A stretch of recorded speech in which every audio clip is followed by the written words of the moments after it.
નમસ્કાર દર્શકો, તમે જોઈ રહ્યા છો 7 ડે ન્યૂઝ।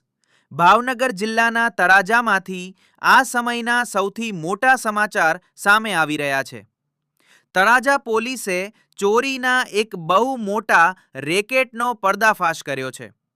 પોલીસે બાતમીના આધારે તળાજા હિલ વિસ્તાર નજીક એક મોટી કાર્યવાહી કરીને લાખો રૂપિયાનો ચોરીનો મુદ્દામાલ જપ્ત કર્યો છે।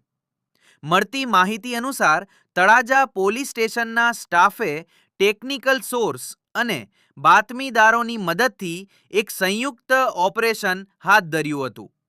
આ ઓપરેશન દરમિયાન પોલીસે ચોરીના ગુનામાં સંડોવાયેલા મહિલાઓ સહિત કુલ 5 આરોપીઓની અટકાયત કરી લીધી છે। પોલીસે જ્યારે આ ટોળકીની કડક પૂછપરછ કરી અને તપાસ આદરી ત્યારે તેમની પાસેથી રૂપિયા 12 લાખથી પણ વધુની કિંમતનો ચોરીનો મુદ્દામાલ રિકવર કરવામાં આવ્યો છે।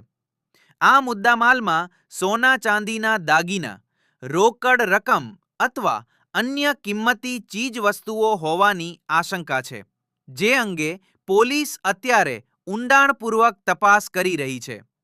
સ્થાનિક પ્રશાસન અને પોલીસની આ સરાહનીય કામગીરીથી તળાજા પંથકમાં ચોરી કરતી ગેંગમાં ફફડાટ વ્યાપી ગયો છે।